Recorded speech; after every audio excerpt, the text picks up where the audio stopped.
Hey guys, and welcome back. We're going to be talking about some college basketball postseason action here today, heading into this first round game in the Patriot League between Army and Loyola, Maryland. Give our lean on who we feel has the better edge against the spread. If you guys are interested in getting all of our college basketball picks across tournament play, as well as closing out the regular season, as well as our daily free pick, you can get all of those over at stumpthespread.com, which is linked down in the video description. So, heading into this matchup here between Army and Loyola, Maryland, these are two teams that weren't able to find consistent success within the Patriot League, both going 6-12 overall within conference. Army has the much better overall record between these two teams, but a big portion of this is because Army generally went against a more manageable non-conference slate. So you have the Black Knights who are at 13-16 overall, compared to Loyola, Maryland, who's at 8-21. But like I said, a lot of this has to do with the strength of the schedule that they went against. You can get a lot more in terms of the comparison between these two teams, in terms of what they were able to do within the Patriot League against the same level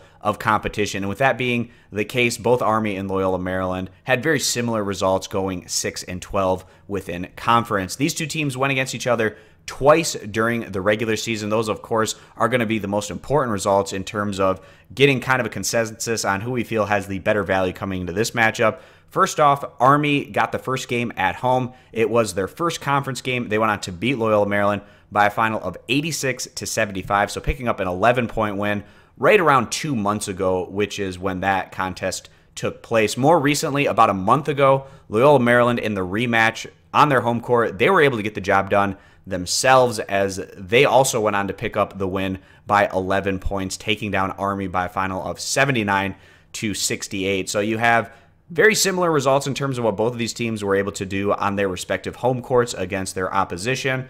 Fortunately for Loyola, they're getting today's rematch, their third contest between these two teams this year, on their home court. So they are going to get that advantage coming into this one. Also, if you just look at what Army's been doing over the past month or so of action, they have just been generally trending in a very negative direction. They've gone on to lose 9 out of their last 10 games, with their only win during this stretch coming at home against the worst team within league play. So we don't have a whole lot of high hopes for Army at this point in the year based on what they've been doing more recently. You compare them over to Loyola, who also hasn't had a whole lot of success more recently, going on to lose their last 5 games in a row, but they were able to win that more recent matchup against Army at home by double digits, and they're getting this one today on their home court, which is also very important. So in terms of this matchup here today, we think it could be a competitive contest, but Loyola, Maryland getting the home court advantage and also having a little bit more success over the past month or so of action, although it hasn't been that much more success than Army, who's really fallen off. We are still going to take the Greyhounds to get the job done, side with the home team taking Loyola, Maryland with the 1 point as the better value play. If you agree, give the video a thumbs up. You disagree, give it a thumbs down. Check out all of our college basketball picks for today's action, including our daily free play over at stumpthespread.com. Linked down in the video description, and be sure to click that subscribe button on our YouTube channel. Thanks for stopping on in, guys, and we hope to see you in future videos. Bye.